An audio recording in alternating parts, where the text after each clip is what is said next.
Hello, and welcome to game number 1 of a best of 5 between Mimile and Homayoun98. This is the Division 3 finals in Steel Division 2.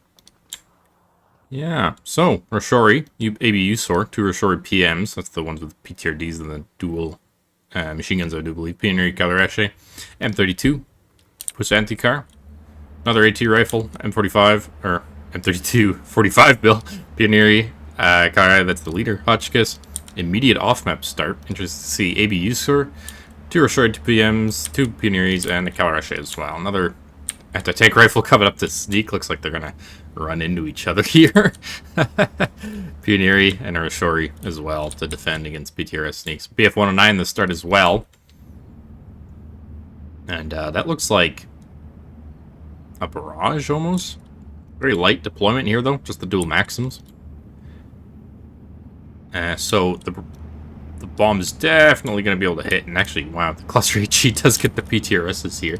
That's funny to see. The BF-109 also forcing this 3-to-1 load there. But it's actually a Maverick versus Juggernaut game. Mimile feeling very confident in his ability to defeat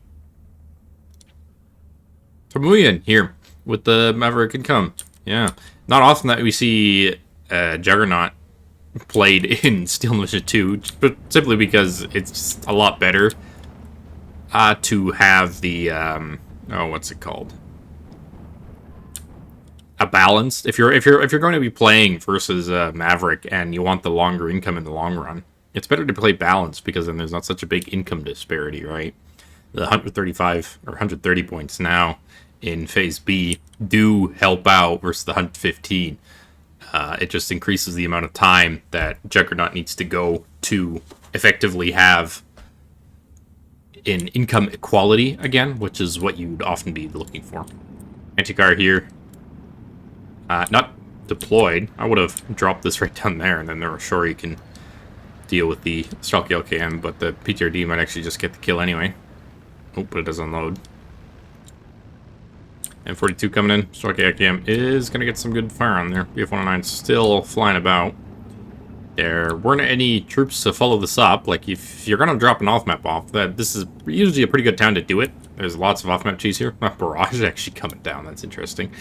But you gotta have something to follow it up with, right? Which is why I was also surprised that it was a barrage, because normally an emergency to like force unload units as they're coming in, and then you rush your troops in, usually works pretty fine. But PF-109 helping out with the Strelk LKM, the JU-87 coming in. There's no recon here, so I'm wondering what even sees that. But we'll get the kill. No AA up in the north for Homayoun, and it is a 14-10 with Mimile taking these two flags out in the open. Homayoun does have to use his now superior Phase A and B income to really properly get the advantage, but fairly strong start down here. SU-57 and the OB doing good work to suppress some of these Rashoris. Yeah. Yeah, interesting. These also have 2 ZB-30s. Yeah. Really strong division. And 45 is going to have to do overtime. Some PTRSs did get some kills down here as well. So now bringing in a leader, a 2-star leader. That's interesting to see. That might just be because of the Stug fuel. Yeah. 1-star leader when the Stug coming in as well to try and counter some of these lighter armor pieces. T-70 though. Ooh, getting the miss on the YpMTUQpI, but the Tanko Desaniki leader here now is going to get the sniper on target on the Rashori. Is out in the open, so isn't amazingly protected there. But the sniper should win out. What's Carney as well, pushing forward. Does have a PTRD of its own, and now we see another off-map coming in as Saperzi, and also Carney and more reinforcement units are just being flooded in. Rashori definitely doesn't stand a chance against the Saperzi in the close range engagement, but Mimile has managed to stabilize, taking this flag here. Another Rashori is going to have to come in to help against the Stroke LKM, but first Polish here, they've got 9 SVTs as well as the 2 DPs, which just increase their DPS by that much more, right? Piechoty versus this Strelka game, though. Easy win. Which should give Mimile back this flag, which should help against this just flood of infantry here. 45 mil is going to have to get on target here. Ooh, might be a little bit too late. It's rearranging all the wrong directions. Security's going to unload right in its face if it's not careful. Yep. This one as well. It's just readjusting all the time, but the Rashori gets the grenade on the T-70 as the Stug kills the thing, and now the Elzakarni's got to be worried. Oh, gets the pin down on the Rashori just in time as the Elzakarni is forced to fall back. This off-map, of course, Homayoun rightly decided to push all his forces ahead aggressively as he saw the off-map plane come in, just for that. But now with no AA of his own here, there is an IL-2 coming in for that Stug. I question whether it's being seen or not, definitely. Yak-1 also coming in, which is then a danger to that Ju-87, as the 37mm likely is going to force that off before it even drops. Oh, it does drop, but that's very inaccurate. Oh, it does get the kill, though.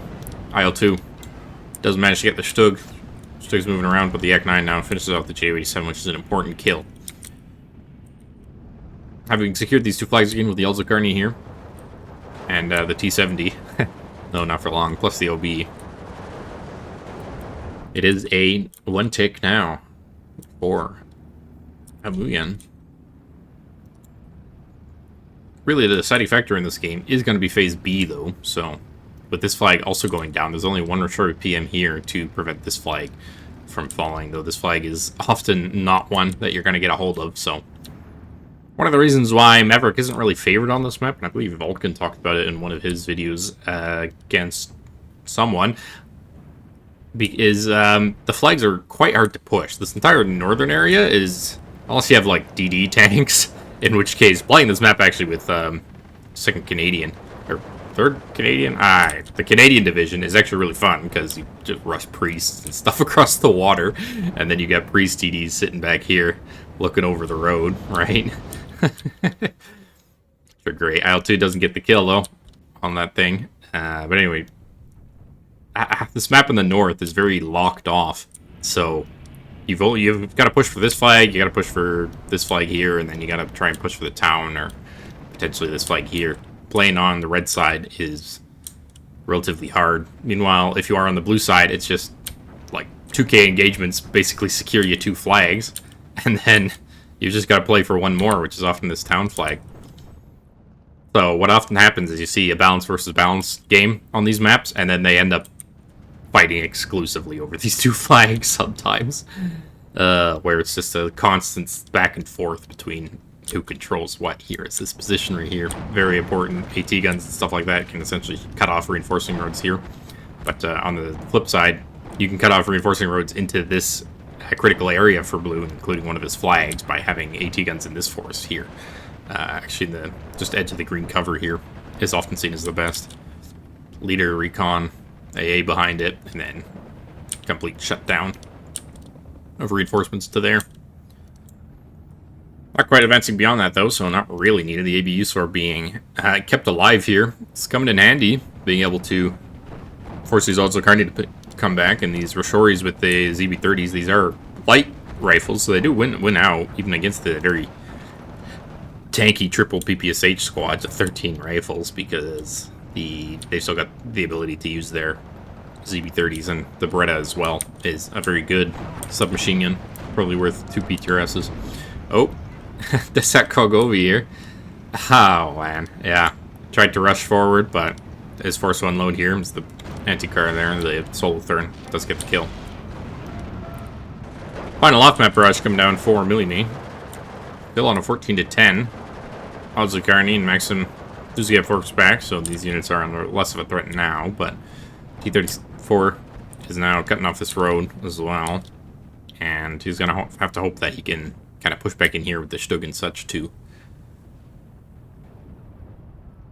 regain control here. I'm surprised we haven't seen more IL-2s, as the relatively weak armor, AA of 5th Cavalerie Motorizată is definitely something that I would be exploiting right now. The Hotchkiss 25 mils, they are okay, but they're no match for something like a recon IL-2, followed up with a bomber IL-2. And now Homayoun's using Yaks in the first Polish rather than just spamming the very cheap, amazing IL-2. So potentially a bit of a misplay there. But you bring in 2 IL-2s, right? And the Hotchkiss, it doesn't stand a chance. Then once you've got the Hotchkiss down, you've got the IL-2s constantly reloading that are just providing infinite value over the front. BF-109 coming in for the Yak. Yak does have to be careful. Hotchkiss also firing at it would not be good. Another 25 mil coming out. 4 transports have gone down here. Yeah, I must have missed something as well beyond those 2. That's 5, actually. Oh, this one's from the enemy. Maybe useless there. BF-109 versus Yak. Yak's already damaged. Definitely shouldn't have taken that engagement. Does go down. BF-109 now. Relatively free to strafe, but it is also damaged, so I would actually be falling back at this point. Not a lot of damage there with the gun run. The 220 mils not quite doing what's needed. And we also see Tadeusza completely destroying the infantry that was built up here. And now entering into phase B, the Pioneer assaults are going to have to close the line. And Mimile does have to push on a map that is relatively hard to push for an additional 2 flags now. This flag should be relatively easy to get under control if he can find a way to root out this infantry, but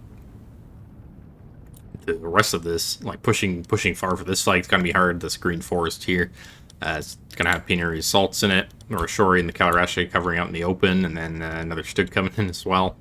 Eventually, Mimile is going to have the AA built up to the point where the very excellent IL-2 spam is not going to work, though. Of whether Homayoun has committed to IL-2 spam has yet to be seen, really. Huh. Might just be coming in for the cluster HE. I suppose that is the benefit of the IAR here, having used all its 3 off-map charges. Oh. Antigar did smoke itself off, but it's just gotta move a little bit, and then these 2 Kościuszki carriers are very dead. I'm not sure what exactly the point of that was. Or, the smoke would have been actually from here. Yeah, it was. So the smoke from the 82mm mortar coming down. Are going to try and cover off the AT rifle, but it doesn't look like it's been too effective. There is just a little bit of line of sight that would be very dangerous to run into trying to unload these Altsukarni, but as long as they do unload into this cloud and the smoke doesn't disappear in time, it should be alright. Not using the cluster munitions there on that. IL-2 does try and come in, but 25 mil, yeah. And now we see, well, 125 mil at that kind of a range is enough to ward off a single IL-2. If you've got 2 of them coming towards it, at that point, it is too late to ward the second one off, so that's particularly what I was talking about. Kościuszki carriers, Altsukarni here. Ooh! Ooh, doesn't get the kill there. And now the Anticar is going to get pinned down. And now you just get 2 Altsukarni here, but the leader might actually get suppressed and pinned down as well. The double Pioneer are enough to kill the Altsukarni. There's no dedicated CQC infantry. These Spursi definitely should have been used down here to duel with these Pioneer. Definitely do not do very well against TNT, I can tell you that much. But, if misdone, both TNTs will have fallen on this one Altsukarni. It doesn't look like it. This one just needs to move forward now, kill and bomb the other one, then force it to fall back. And you've got, once again, a position out in the open. But IAR coming in with its 50 kilogram cluster bombs. Now to deal with that other Altsukarni or potentially even kill the leader. Falls back before taking another TNT to the face. Leader does die. Now there's got a Pioneer assault here. T-34, of course, doesn't have any recons. It's 3 also out of position from the strafing earlier. And fall back. So Pioneer assault's going to get in there just fine. And maintains position over that flag. The only offensive flag right now being this one here. I would say Mimile is in a commanding position in this game. Stug doing good work. Cavalerie as well. Hitting down these units out in the open as they try to get in these buildings. And this flag here will stay on blue side for the time being. Pioneer assault moving forward. Does have to be a little bit careful that doesn't try and engage Tadeusza as well. It's out in the medium cover. Definitely would want to as soon as you see that in like 150-meter range, because neither of them will be firing yet, you would want to move around and engage them on more even footing, because the Molotov will come down. It's just gonna delete the Pioneer assault in the weaker cover there. Yeah, it's moving away. Exactly what I said it was gonna happen. Nice. More smoke coming down here for this just to ward this Hotchkiss off. Also, Carney now moving forward. There's a Rashitsa here though. Very dangerous AT gun, and these are going way too far. You're just going to run past anti-tank grenades, which is not going to be very good. Also, the Rashitsa aim time and firing time, very effective. Spurzy does unload. The Rashitsa's going to get another shot off on the other Spurzy and take it out, though. Cavalerie here as well is going to prevent these Carney from moving forward. And despite being the one on the lower income, Mimile has done a good job so far to hold back. Shtug here is in position to kind of cover over, but now we finally got Spurzy rocks coming in. Leader having died earlier. Two Su-85s actually coming in for that Shtug, so he'll be able to deal with it just fine. At 2-star as well. Definitely have the rate of fire over it. And potentially might even have the recon advantage here. So, Spurzy rocks versus Pioneer assault. One Flamer versus 2, but these are healthier squads, and there are 2 of them, together with the TNT infantry.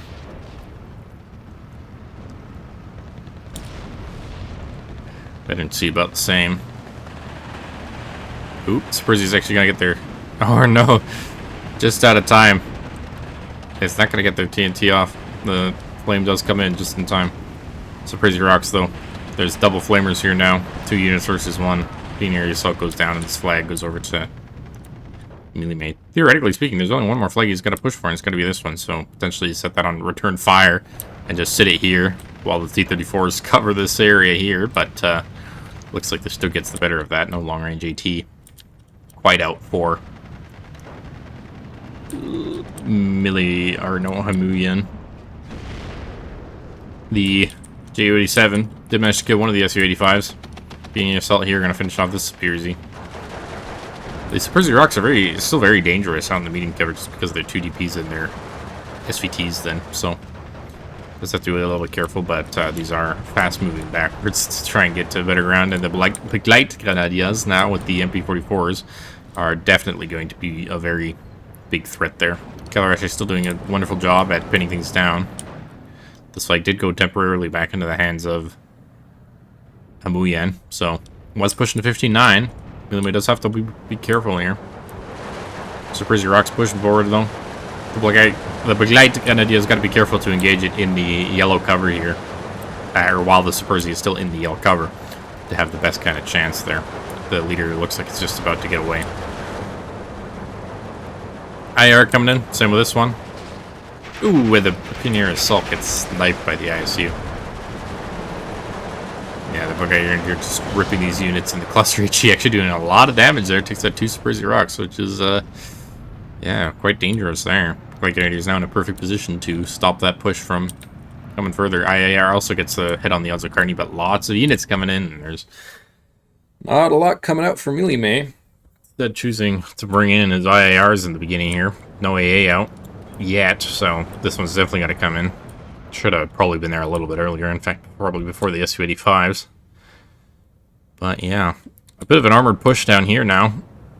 A couple odds of Carney have managed to get into position, and really, I would imagine that the first Polish player is really just trying to push his luck here. Ooh, Su-57 might get the kill. Ooh, it does get the kill on the Shtug 3. Good kill there. I'm surprised the Su-57 didn't immediately go down. Normally they don't have a lot of health. But the Carney might actually lose control over this flag just from how little they were pushing. There are more Maxims coming in there for that position, though. And this flag might go back over. Still a 14-10. We are going in 1 more minute until Phase C. The Stuka is now coming in again for the Su-85s and T-34s. And this thing is a little bit out of position. The anti-car actually having somehow made it out. But now he's got a long march to the town there. Yeah. Slightly out of position. This Ju-87 is going to drop. Get the pin down on both those units, and the Stuka can advance and potentially kill these off. Yeah, so even the suppression there was well worth it. This flag does go back over to Mimile. For the time being, though, these Maxims having gone down. Yeah. The Rashori with the excellent ZB-30s as well are still a threat. Spursy-Rock's going to have to come in here and try and clean this out again, but there are supporting units here. I would not be surprised to see the Stug actually snipe it. But doesn't look like it sees it quite yet. Oh, finally does. Ooh, might get a snipe there. Bam! Deleted. One shot, one kill. IL-2's finally coming out again now for these units. Potentially feeling a little more enthusiastic about pushing into that with the airplanes now that the AA is a little bit further back from the front line, but there's 3 of them, and even at that kind of a range, or they're not at the ideal range, still managed to force back one IL-2, and in fact, the IL-2 flying over dual Hotchkisses like that might actually go down here. Yeah. Oop. T-34 is called in. No, not sure if they're called in for the anti-tank rifle, but that's not going to get any further kills. Gonna try to smoke itself off, but I swear, if this thing survives, that'll be just a hero move. Hey, you're coming in again. Kind of funny, this. Normally, even the recon plane, or the off-map planes are not very useful after they've already used their off-map charges, but no such case here. Dual Begleitgranadeers together with their Shori now are just gonna destroy this in the medium cover area. Just being used as recon. 37 mil. Still providing good things, and somehow Mimile has found the income for 122 millimeter. And saying that, well, he's found the income. He's in Juggernaut. So now we're looking at like minute 26, minute 27, I do believe, before the incomes equalize. I had a chart somewhere, I don't think it's on my computer, about just how effective, really, it can be. Which ones? Which? I don't even have Juggernaut in my calculations. It's all balance. Yeah, but balance pays off at minute 26, or overtakes Maverick at minute 26. It's minute 22 now. Juggernaut should be a couple minutes late there, so minute 27 or minute 28, which should give Homayoun just a little bit more leverage, but he is missing this flag now, and so he takes one back, and Mimile immediately manages to stabilize to the 14-10, so never quite being double-ticked in this game. You still got 14 minutes of Juggernaut income, which is really quite impressive to be able to come back here. Hotchkiss, this is the 13.2 millimeter, so basically 50 cal levels. Does outrange and outpower the Maxims by quite the bit. Still a lot of units out for Homayoun. 45 mil, doing good work to ward off this light armored push. These look to be out of HE shells, which is not really what you want to see when you want to kill an AT gun. Does manage to kill the 4GT, but try to kill on the SU now. So there's a single T-70 here that can attempt to kill the M45. The AT SU-76 is not really having the power for that. T-70 goes down, and now there's just the SU-76 here without HE shells. That's also going to get shot by a Stug. Does get a return shot off, but a bounce there, and the odds of Carney again. Rest of the Pioneer here, ineffective. AB Horches, C-phase card of AB Horches, potentially. Yeah, so lots more 20 mils coming in for the 5th cap player. As surprisingly, as Spursy Rocks manages to capture these 2 flags, does temporarily bring it to the 59, but these flags are not secured in any way, shape, or form. The Spursy Rock could potentially hold on to this flag. Surprised we didn't see more airplay over here. It is sometimes useful to just have infantry pushing here, and then you can clear it out with air, and then you've got a relatively solid presence, but that's only really useful for making the enemy overinvest to push you out of here while you push somewhere else. These flags are never really flags you're going to take on a permanent basis, unless you are playing something like 3rd Canadian. We like ideas are Spursy Rocks have a lot of firepower in that green cover, so are going to win out, especially if they don't engage at the same time. Pioneer Assault not engaging either, but the Spursy Rocks is running through its own flames as it tries to advance, and is going to take extra damage there from the Blue Egg Gren to surrender. Two T-34s are in position here to, once again with these Jalzarkani, try out this push. There's a Pioneer assault here, which is going to be very hard to weed out as the Rashitsa comes in. Ooh, the Rashitsa might actually go down here. One shot. Ooh, and it does get the kill. So, a little bit of a problem there. IL-2 does get the kill on the last big light grin. And this 37 mil does manage to make him ward off that thing there. 45 mil's not gonna get the pin down on the Saperzi Rocks. Saperzi Rocks out in the open for some reason. Definitely not where you want to be, but you could just bring a bomber in. Could have been a bomber that deleted that, one of those light recon bombers, of course. Stuck 3 versus T-34 76. T-34 did get the penetration here, but does go down. Haven't been penetrated previously. Do a Begeit Grens, and now we just see a flood of infantry coming in. It's still a 14-10, so theoretically something's worth holding out for, but the Panzerschreck actually makes it in, or just about. And the important part is that it made it past this area here where the Jalzarkani could shoot at it, because now they just jump into this building, or rather this one. T-34s, though, moving away, but that would potentially put them in range of this Rashitsa, which would really not be what you want to see. Like Grens versus Saperzi in their ideal range. But the AB Horch now is gonna kill the Jalzarkani. There's just no more armor down here, and definitely a case of over-pushing down in the south.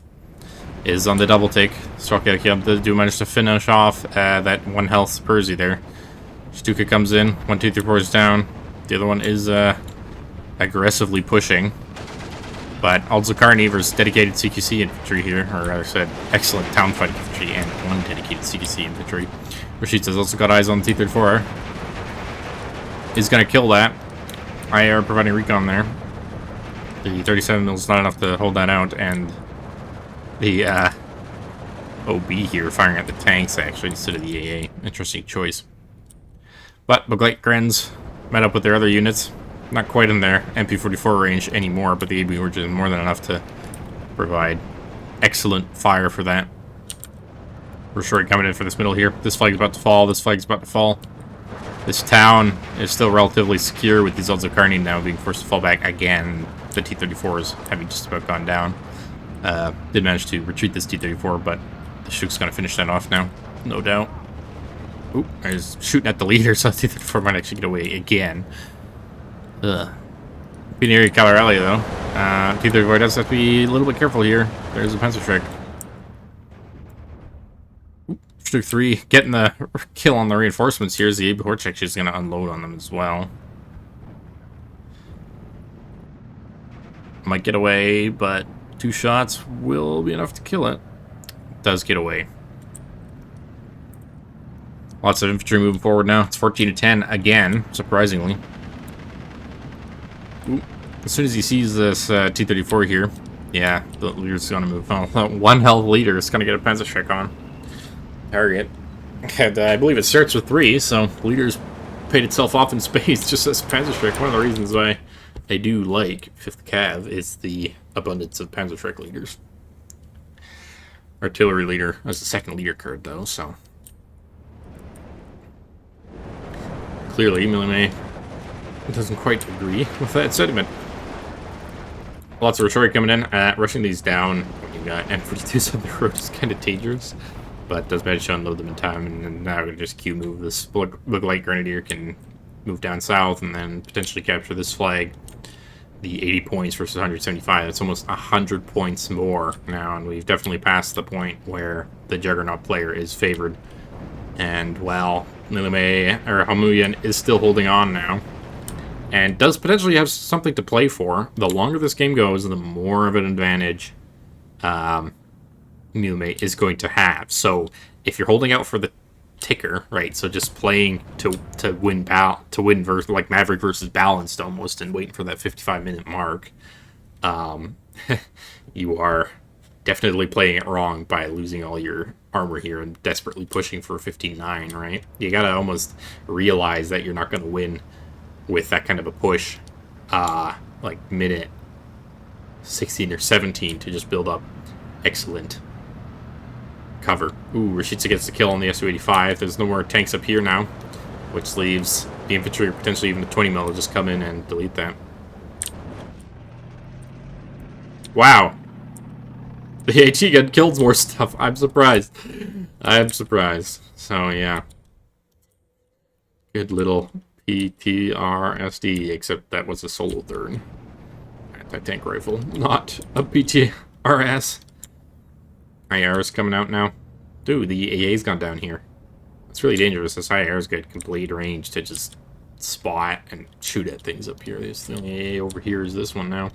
And the short here just aggressively pushing forward.